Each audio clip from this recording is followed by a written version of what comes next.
A piggy pink tongue wets his... a piggy pink tongue wets his piggy pink lips. Hi guys, I just want to take a second to thank all my patrons here who have donated to me. No matter how much they've donated to me, it really means a lot to me. And if you guys want, you can check out my Patreon and help support me continue to make yaoi videos. Thanks guys. So this is a stat reason game, sort of like Seiyu Danshi. And in this game, you can choose to be a man or a woman, and a lord or a lady actually.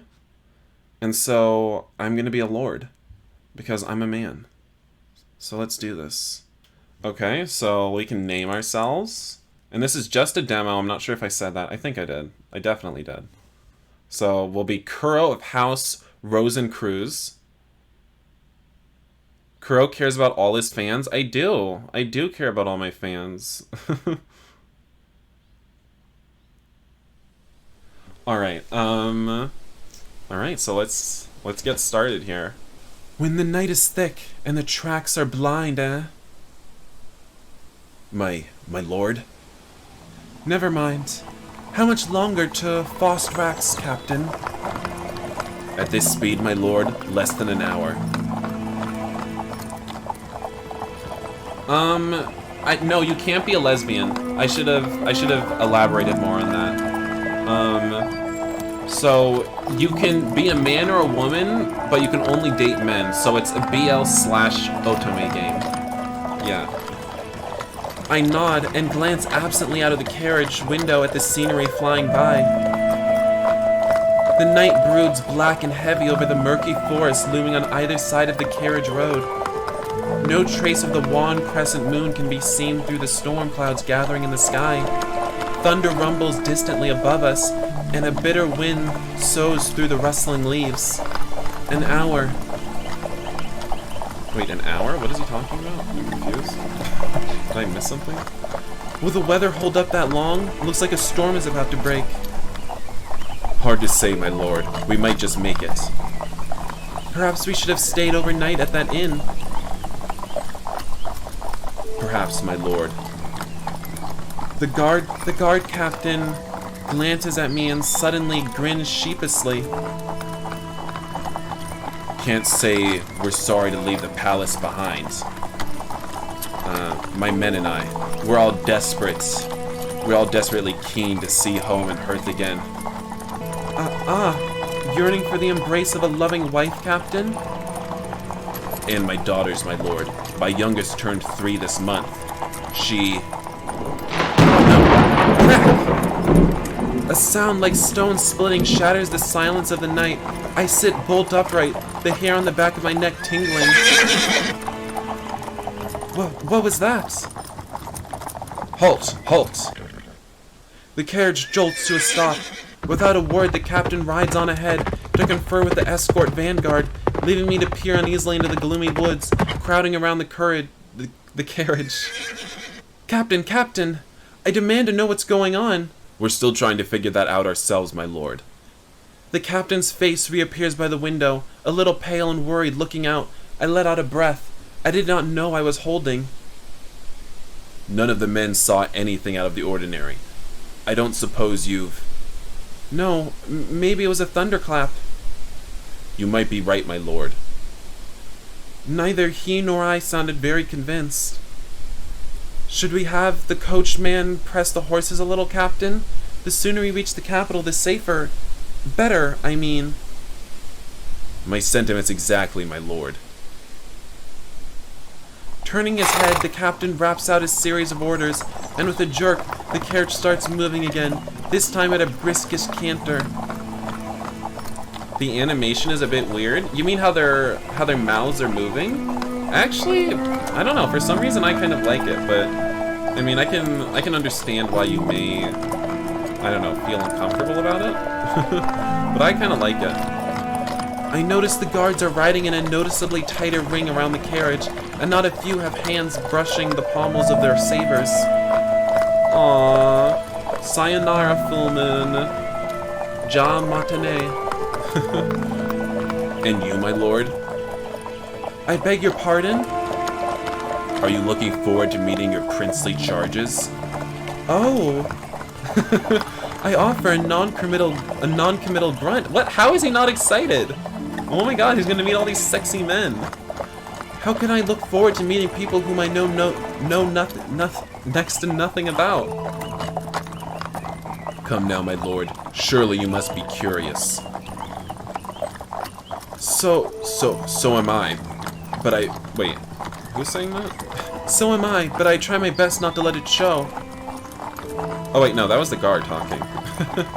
It wouldn't do for the royal tutor to appear to be nosy, or heavens forbid, eager in front of a mere captain of cavalry. Prince Saren sounds like a decent sort by all accounts. A right gentleman is our Prince Saren, and every inch a worthy successor to our late beloved king. Yes, but the slightest bit standoffish, perhaps. He hasn't the, common touch that Prince Nazir does. Oh, no doubt of it. The commons love the good Prince Nazir. A fine, dashing fellow sweeps you right off your feet if he has a mind to. If he has a mind to, but he hasn't any inclination to do much, has he? Spends his days lounging around taverns, singing with troubadours, and hiding from moneylenders, I hear. Not like that hard-working chap Aurelius. Prince Aurelius, my lord. What is your opinion of him, Captain? For a moment or two, I watched the guard captain's mustache bristle noisily. At the length he slowly replies. Yeah, I love it too. I love the animation. Well, my lord, one doesn't like to blow one's trumpets, you know. But back in my days of fresh-faced cornetessy? Cornetessy? I've never heard that word before. Someone Google cornetessy for me. Cornetessy? Yeah, I was a deaf chess player. Swept the field in the War Academy's chess competition. I was the reigning champion, not just of my cohort, but of my seniors and juniors too. And the Prince Aurelius? As a reward for my skill, I was invited to the palace for a game with the prince. I was told he was something of a chess enthusiast. Ah, I hope you were diplomatic enough to let him win. I didn't stand a ghost of a chance, my lord. What? I take a closer look at the man I'm speaking with. But Captain, that must have been nearly a decade ago. Let's see. The rank, role, or position of a comet? A comet? What? Okay, I see. Is comet also... Is that also like a name of a role or something? A rank? Okay, I see. Prince Aurelius was 9, my lord, when I had the honor of a match with him. We traveled on in silence for a while as I digest this. Prince Aurelius must have been quite a prodigy. So he was, my lord, and so he still is. It's a pity he hasn't a hope of ascending the throne. Hi, Pesson. What makes you say that, Captain? The nobility at the court have themselves set dead against him. Have they? Why? You mean you didn't know, my lord?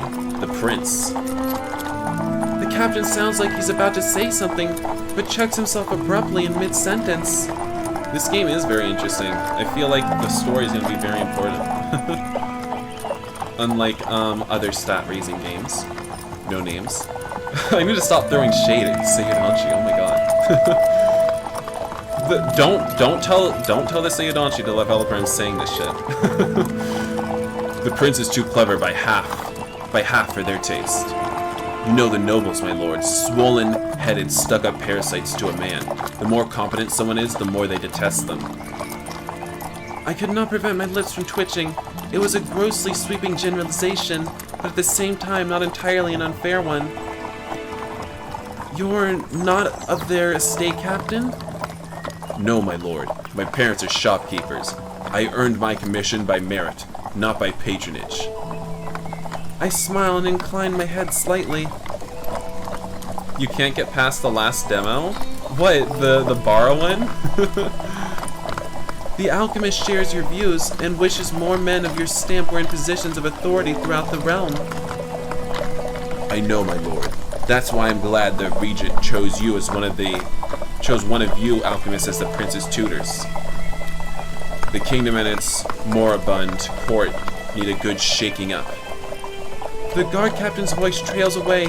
His mustache bristles again, and his brow furrows downward into a frown. It's gotten strangely warm here. As we were talking, the temperature around us had grown impeccably, but steadily warmer. I realize I'm dabbing my handkerchief to my forehead, wishing I could permit myself the liberty of loosening a collar button or two. You're right. After we heard that thunderclap, it seems. That didn't sound like a thunderclap. The guard captain's eyes widen. It's a trap.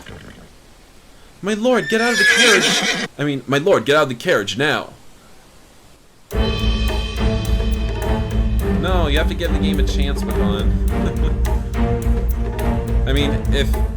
Weren't you the one who liked Seiyudanshi? If you like Seiyudanshi, I think you should like this. Right? Like, am I crazy? He lunges forward and wrenches the door open. As the door swings outward, I see the carriage road beneath us starting to glow blood red. It is becoming rapidly hotter now, and the air that blasts from the carriage might have come straight out of a furnace. The road is mined. Is that how you say it? This thought has just enough time to flash across my mind when the ground begins to rumble and shake. I squeeze my eyes shut and murmur the first spell that comes into my mind.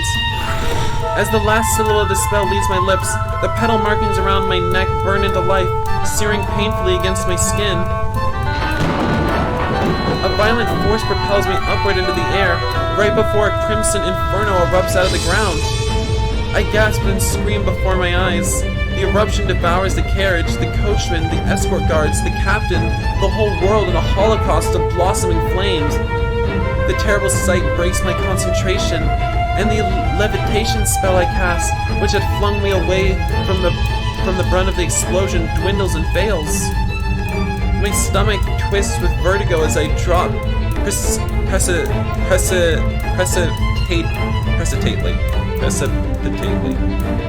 precipitately downward. Is it still too loud? Should I turn it down a little more? Here, turn it down a little more. A heartbeat later, I collapse onto the charred, blackened ground outside the ring of destruction. Pushing myself up, I stare in shock at the carnage that had overtaken my carriage. Cruel orange-red tongues of flames lick the blackened outlines of the carriage, the horses, the twisted, charred remnants that had once been men. Holy shit, they're just charred remnants of men? But for the warning of the captain, and the split second that allowed me to mutter that spell, I would have been one of them. Did we get them? Did we get him? Don't know. What's he look like? Pretty much like a human-shaped charcoal now. Same as the rest of this lot.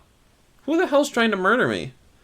Shadowy figures emerge from the forest onto the road to stand by the flickering flames, pointing, gesticulating, chuckling. Jesus, these words. Someone wrote this game with a thesaurus in hand. They are burly, scarred men in ill-fitting scrap armor. Firelight gleams on metal. I see spears, hatchet, maces, knives, even a rusty, jagged sword. Suppose he's dead. Suppose we tell boss he's dead and it turns out he's only wounded and needed finishing off. Gar. He won't need finishing off, not in this mess. Either the fire gets him or the smoke does.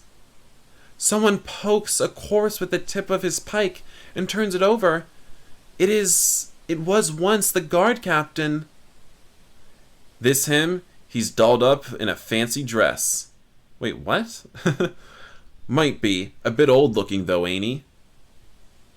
Let's see you look fresh and virginal after getting exploded by 5 crates of phlogiston. Is that even a real word? The mercenaries break into raucous laughter. Yeah, Naoto voice. You like it, Lindsay. You like that Naoto voice. Quietly, I rise to my feet, not daring to breathe. It has been a while. At the moment, the mercenaries are distracted, and it seems they hadn't seen me levitate away from the explosion. I can take advantage of their distraction and attack them. After all, they are merely hired goons, not master swordsmen or adept mages, and now I have the advantage of surprise on my side. I should be able to take down 2 or 3 in the initial assault, and that ought to be enough to scare off the rest of them. On the other hand, I can take advantage of their distraction and run away. That may not be the best, most glamorous thing to do, but there's no reason for me to take unnecessary risks here. As the saying goes, the better part of valor is cowardice, discretion. The better part of valor is discretion.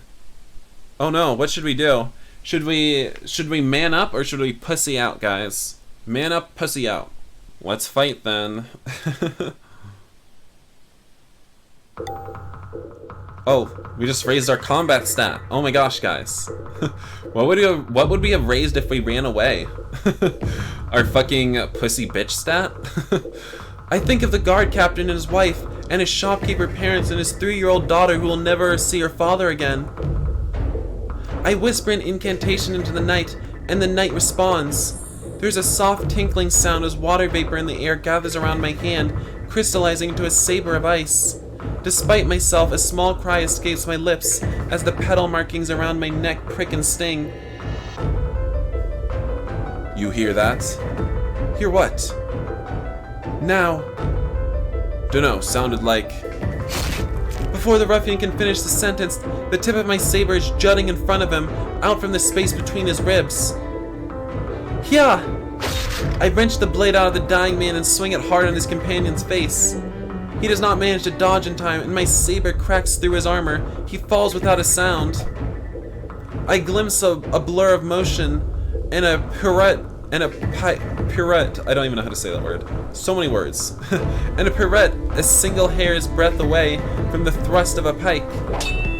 Before I can strike back at my assailant, the shining crescent of an axe blade is chopping towards me, and I barely manage to parry the blow. This is bad. I had expected the mercenaries to flee from the shock of my attack, but they're showing no sign of panic. In fact, far from panicking, they seem unnaturally eager to see their dark business through to its ghastly end.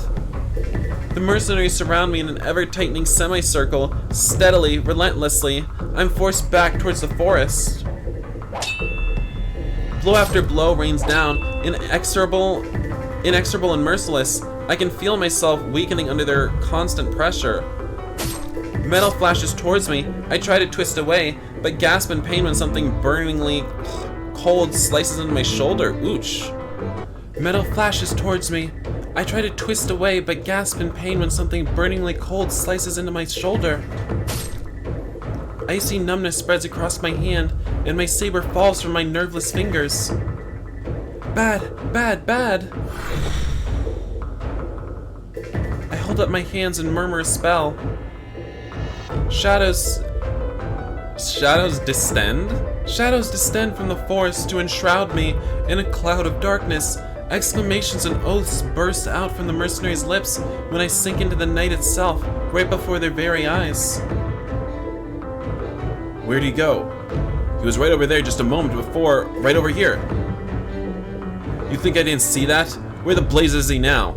Is what I want to know. Wait, where's the Naoto voice one go? He disappeared. Meanwhile, I'm scurrying deeper into the forest, careful not to make any noise. Look here. What? Or did we kill that one? I think we might have killed the one with the Naoto voice, actually. Blood. Ah, blood. So we stuck him one, huh? Eh? Not properly, but it's his blood, ain't it? Grr.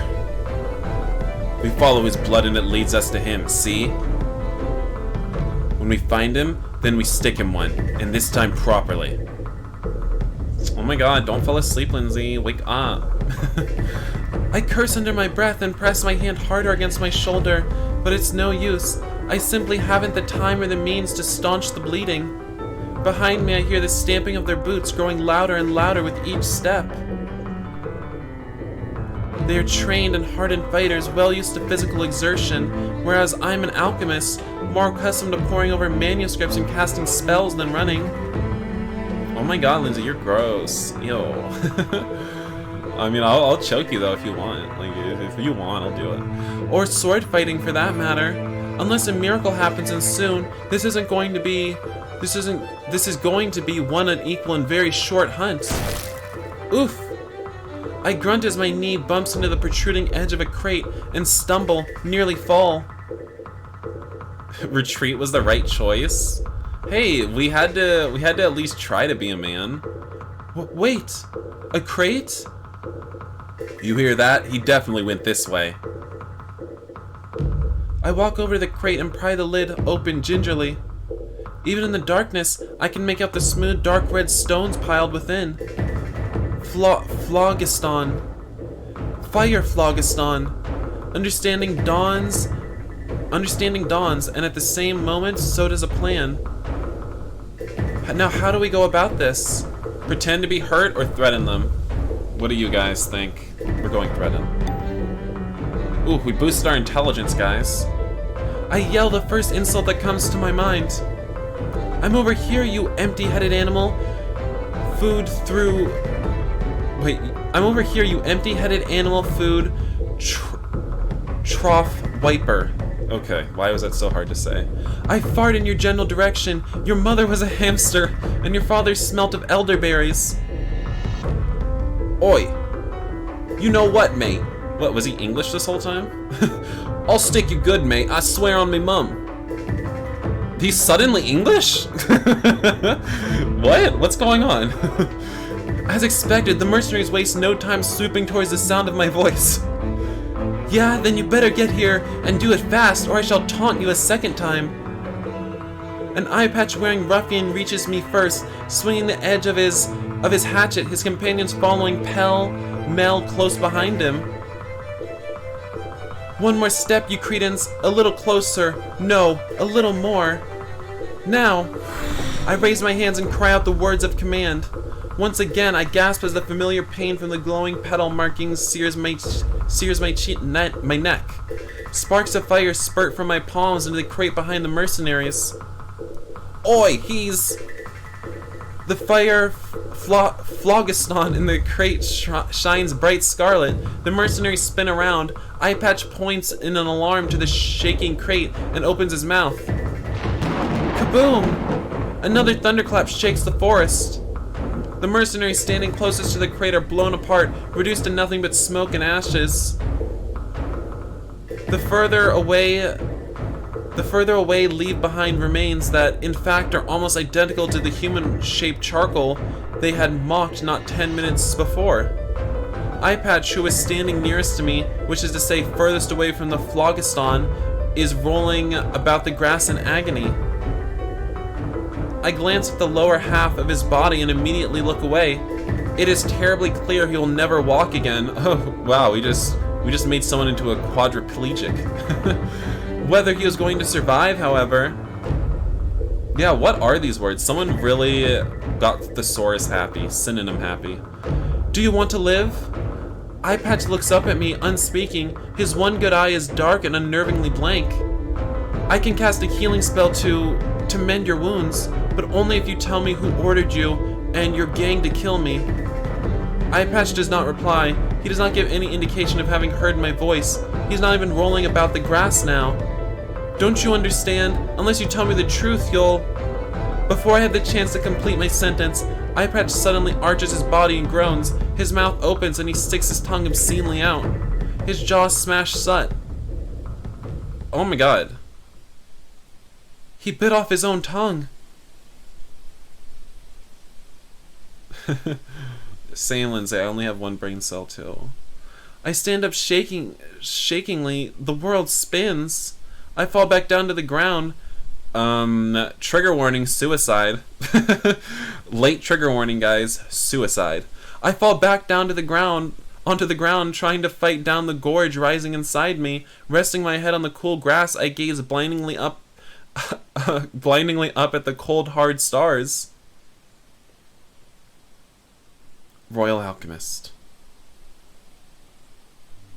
The proud high walls of Fostrax thrust into the azure sky, and I'm pretty sure, I want to say, I think those CGs that aren't colored in. I think those are going to be colored in eventually, I think, since this is just a demo. I'm pretty sure those are going to be colored in, so I think. The proud high walls of Fostrux thrust into the azure sky, its battlements blinding white in the splendor of our meridian sun. I am hurt, hungry, and tired to the bone, yet I cannot help but feel a stir of pride as I take in the breathtaking sight. I nudge my palfrey onto the main thoroughfare. Yes, my palfrey, whatever the hell it is. Seriously! I mean, it's good. It's increasing my vocabulary, right? Right? Serious. I thought I knew a lot of words. I really did. But this game is testing me. Squeezing through the throng of townsfolk, peasants, and livestock. At this moment, I'm supposed to be in the castle, soon to be confirmed by the regent as tutor to the princes before the estates of the realm. Instead, I look at my tattered, singed clothing and the ragged palfrey I had bought for an exorbitant price at an outlying farmstead this morning. I'm just assuming that, palfrey is like a purse, but he just doesn't want to call it a purse. At least I've nearly reached the palace now. Soon I shall have a warm bath to wash myself, hot food to eat, and a soft bed to sleep in. Yes, vocabulary +1 for Kuro. A thrill of delight shivers through me. Soon. Okay, one of the guards. You there, stop! A fat and officious-looking palace guard in ridiculously ornate armor is blocking the road. He stares at me and shakes his spear in front of my nose. I should just make all the faceless people Naoto, shouldn't I? I feel like that's...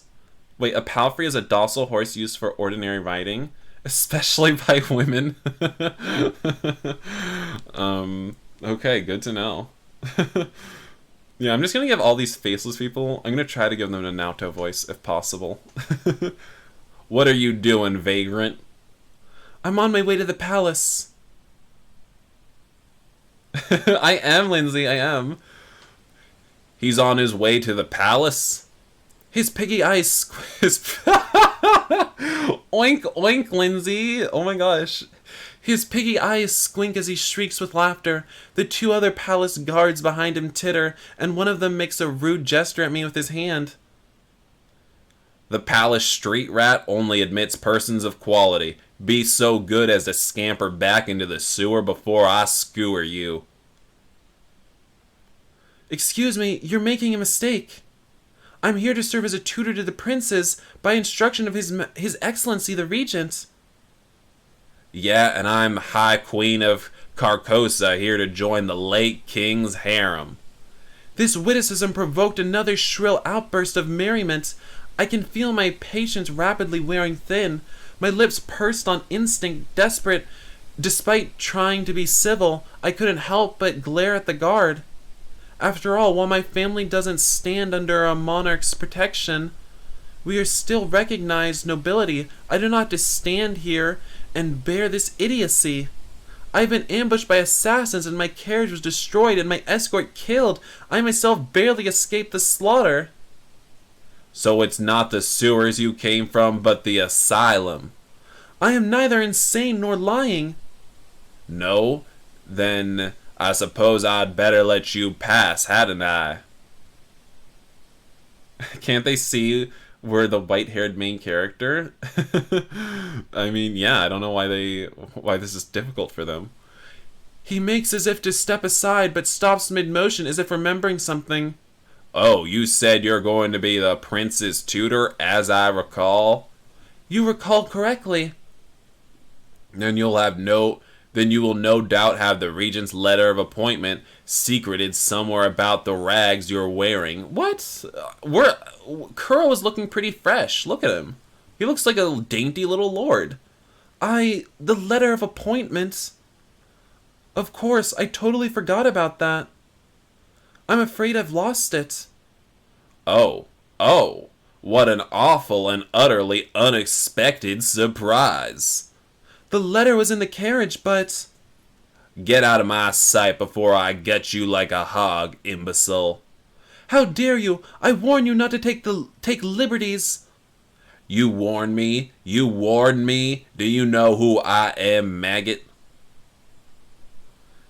Do you know who my father is? I can whip you like a cur in the street. I can make you like dirt from my boots. Oh, I'm sorry, do you come from a long line of palace guards? What? How prestigious of you. I'm a fucking lord, bitch. Move. I can cut you to pieces and feed you to my hounds, and no one will so much as blink. So don't you dare warn me. Oh my god, no stinky boots. Oh my god, Lindsay, so nasty. You unspeakable lowlife. More piggy. A piggy pink tongue wets his... a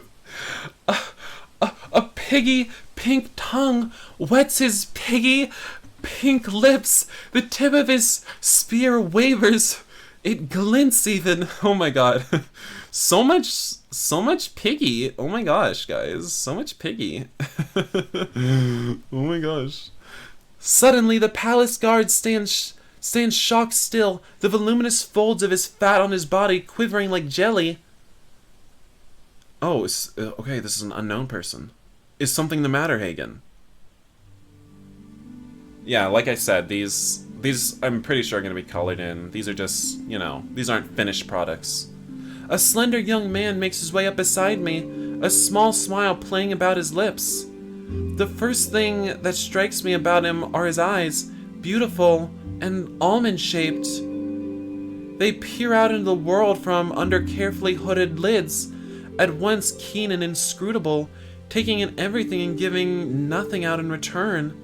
His dark cape rustles with every elegant move, and the sound of something small and sonorous follows him. Eventually, I notice it coming from his golden earrings. Ooh. A suspicious character is malingering about the palace, and I was trying to chase him away. Okay, so what voice am I gonna give him? He looks pretty cute. What a handsome boy. A suspicious character? Surely there must have been a misunderstanding. Pardon me, I don't believe I have the honor. I am Kuro... Wait, no. I think that I just gave him the same voice, did I? I am Kuro of House Rosencruz, come to receive my appointment as royal tutor from His Excellency, the Regent of Eskia. I have no idea what I'm doing with my voices. Even as I say this, I feel my heart sinking. The young nobleman seems both friendly and influential, but there's no reason why he would be any more likely to believe these words from a haggard, disreputable-looking stranger like me than the palace guard. But the youth merely inclines his head slightly. It's a pity to meet you, my lord. Please allow me to introduce my brothers. He half turns and makes a graceful motion with his hand, and for the first time, I notice the two youths standing behind him. Ooh. Another prince. Ooh, I like Nazir. Oh my god, he's looking cutie. Oh my god, I love his braid. Oh my god, that twin braid that like that goes into one braid. Oh my god, he's blowing my mind. Oh my god. This is actually, I'm in love with him. I'm already chosen. I need Nazir. I need Nazir. Holy shit. He is oh my god, his like eyes are, oh my gosh. Oh my gosh. I don't really like this guy's hair. The guy with the blue eyes, I don't like his hair. His hair is a little bit meh. Oh my god. And this Nazir's earrings, oh my god, look how beautiful they are. Oh my god, he's gorgeous. Oh my god, I love him. I'm in love. He's so good. Okay. Enough gushing. This is Nazir. One of them looks up and meets my eyes with a playful wink. His braids sliding over his cape ever so slightly. Oh my god, I still can't get over his hair. It's wonderful. Oh, okay, how do I do this? How do I do this hair? I mean, how do I do this voice? Should I just give him a normal voice? How do you do? Oh, and this is Aurelius? I'm having to come up with too many voices, like, in a short amount of time. I need time between voices. And this is Aurelius. I take a glance at the nobleman's other companion. Beautiful dark hair gracefully falls to his hips. I like him too. And the guy in the middle, honestly, he's like number 3. Nazir is number 2, and this guy on the right, Wait, no. Nazir is number 1, and this guy on the right is like number 2. He looks really, really elegant and colorful. Just, ooh, he looks so feminine. I take a glance at the nobleman's other companion. Beautiful dark hair gracefully falls to his hips, highlighting the fairest complexion I have ever laid eyes upon. In short, he is striking, but in the most ethereal, haunting sense. Aurelius holds my gaze for half a second and glances away, the impenetrable expression on his face unchanged. I am serene, a prince of the blood like my brothers here, and very much at your service. He lowers his head in a courtly bow, not entirely devoid of irony as realization finally dawns on me. They're princes! Ooh, should I dismount or get him to help dealing with the guard? Okay, I mean, those choices don't sound that meaningful, but what do you guys think? Dismount off my big horse cock, or ask them to help me with the guards? Here, we'll get off the horse cock. Ooh, etiquette. We got a bonus store etiquette for getting off the horse cock. Amazing. In a flash, I slip off the palfrey, dropping on one knee before the prince. Your Highness! Long, delicate fingers touch my shoulders, lifting me to my feet. They are gone long before I can even mind to remember their touch. Please, let us not stand on ceremony. You are to be our tutor after all. It is we who ought to be showing you our respect. Your Highness, you don't seriously believe the ramblings of this character. But I do. Can you not see these, Hagen? Prince Serene inclines his head ever so slightly in the direction of my neck. Understanding his intentions, I loosen my collar a bit, revealing my markings. Your markings? The piggy little eyes of the palace guard is squinting again, and the piggy pink lips working silently. Oh my gosh, all this piggy talk. These petal birthmarks are the birthright of every Rosencreuz, and a symbol of their unique gift. This gentleman is indeed the royal tutor, and our uncle the regent desires most anxiously to meet with him. But your Highness, he hasn't gotten the letter of... I vouch for him. There is the barest hint of steel within the silk-smooth voice of Prince Saren. The palace guard blanches even though Prince Saren's external demeanor does not alter. Lowering his head, he stands obediently aside. Saren turns to me with a gentle smile. The wild one, the gentle one, and the kinky one? Oh my gosh, who's the wild one? Are you saying Nazir is wild? This way, my lord, if you will allow me. Falling into step alongside the prince, my feet carry me under the towering arched gates and into the great sprawling palace of Fostrax.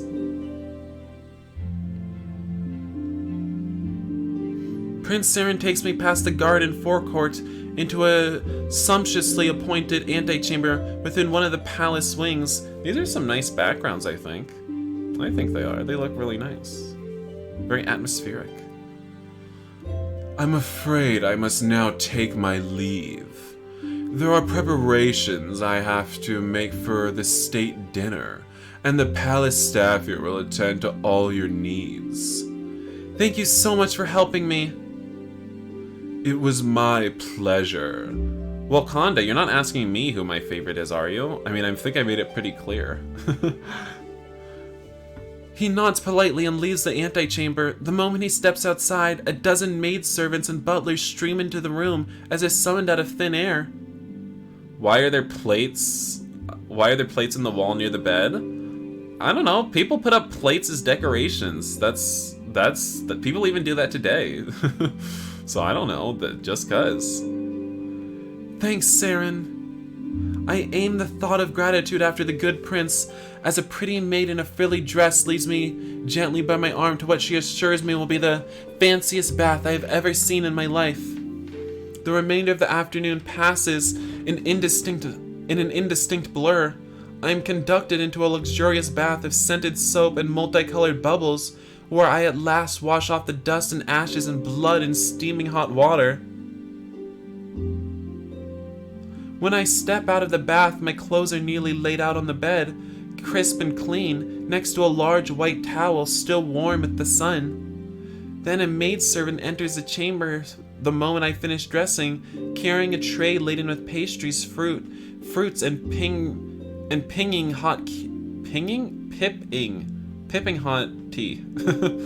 As I sit on a fur-lined couch, nibbling a buttery scone and savoring the rich herbal aroma left by the scalding tea. Oh, piping! I'm an idiot. It's piping. I'm stupid. Why am I so stupid? It's just because I'm streaming, guys. It's not easy. Trust me, it's not easy to read and do all this at the same time. The nightmare events of the previous night seems infinitely removed, but the respite does not last long. As a somber butler in an immaculate black suit soon glides into the room and announces in a funeral tone that the evening's state dinner in honor of the High Council is about to begin.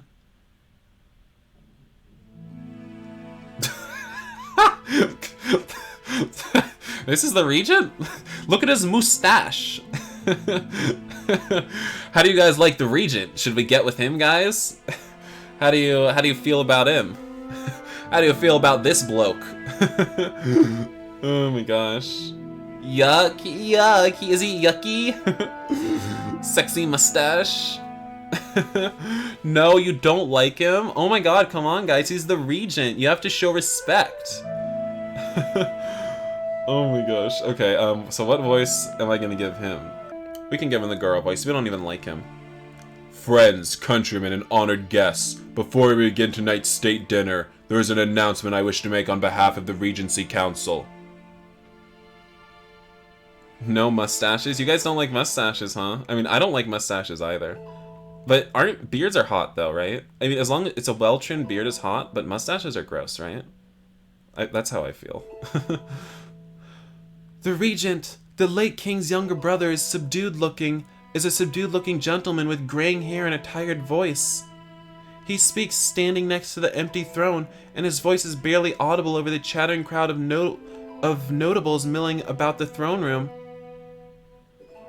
After much deliberation, the Regency Council has decided upon a candidate to be the realm's royal tutor. At these words, the chatter picks up in volume. I see glances dart my way, not all of them friendly. He is the scion of the ancient and noble house of Rosencreuz, an accomplished practitioner in the art of magic, and a foremost member in the High Council's most worthy order of obscure nobodies. Useless upstart potion makers. Leave magic to the mages, Alchemist. A storm of laughter and catcalls burst from the nobles. My jaws clench, and I dig my nails in the palm of my hands. Damn, we're getting bullied. They dare. Order, order. Thankfully, the disruption does not last long. The catcalls are barely taken up by anyone apart from the nobles. Representatives from Eskia's circle of mages, who should have the most cause to feel snubbed on behalf of their colleagues in the High Council by my appointment, even look at me sympathetically. I urge the worthy peers in this house to conduct themselves with dignity befitting their high station. As I was saying, we in the Regency Council have determined. While the regent drones on, I start to survey the room, trying to puzzle out the lay of the political landscape. The nobility presents an almost uniformly hostile bloc. High up in the balustrade... Oh my god, I'm getting flashbacks to Chess of Blades when I couldn't pronounce balustrade. High up in the balustrade, the high nobles... Wait, no, that's Candebrella from Chess of Blades. Even so. The high nobles look down on me, cold and impeccable. They do not shout or jeer. They do not need to. Below them, their vassals and appendages, the minor barons and counts, are all too eager to bark at their master's bidding. The mages are divided. Half of them regard me with undisguised disapproval as an interloper encroaching on their traditional area of prerogative, which in fairness I suppose I am.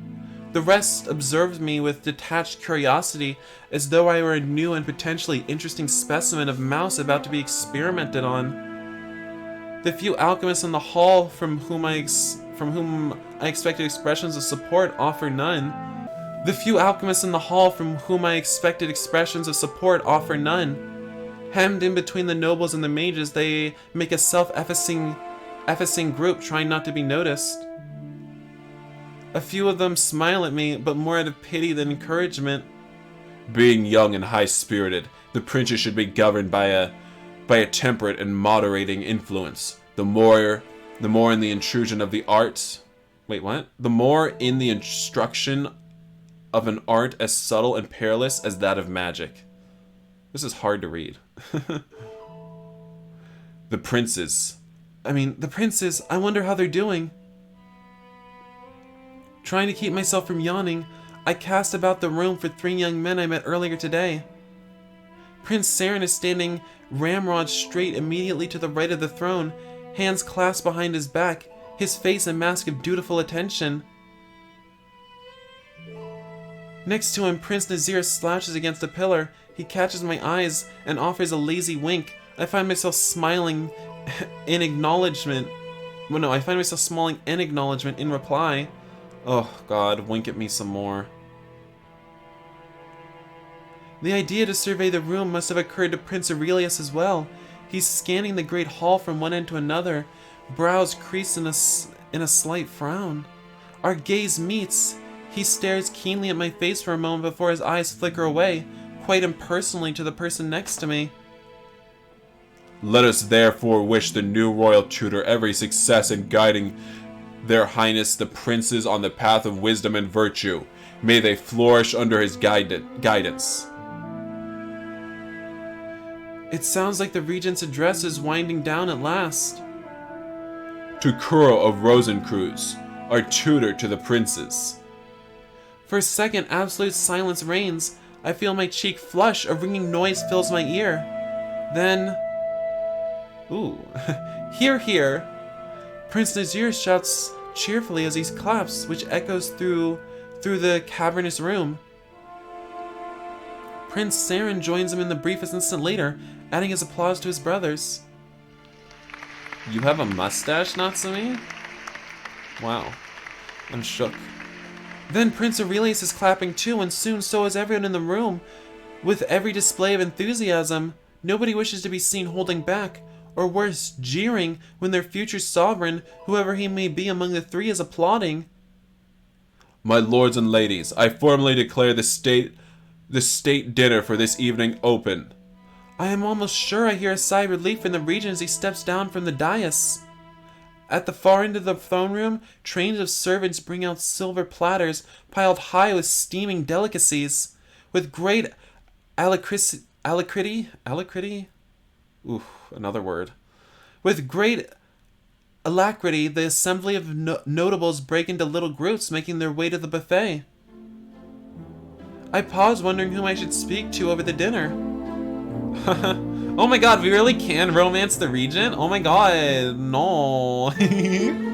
We can, I think we can. Oh my gosh, I'm so shook.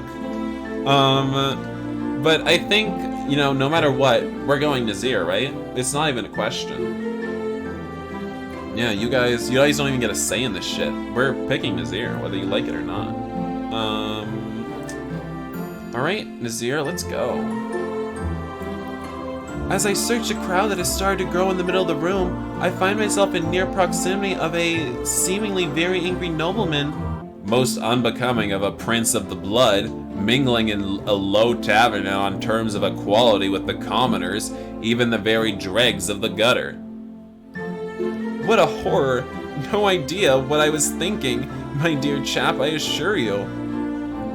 I urge you, your highness, in the strongest possible terms, never again to...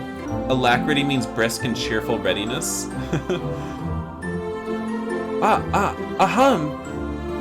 Prince Nazir yawns widely... Oh, that was a yawn? Prince Nazir yawns widely in the nobleman's face.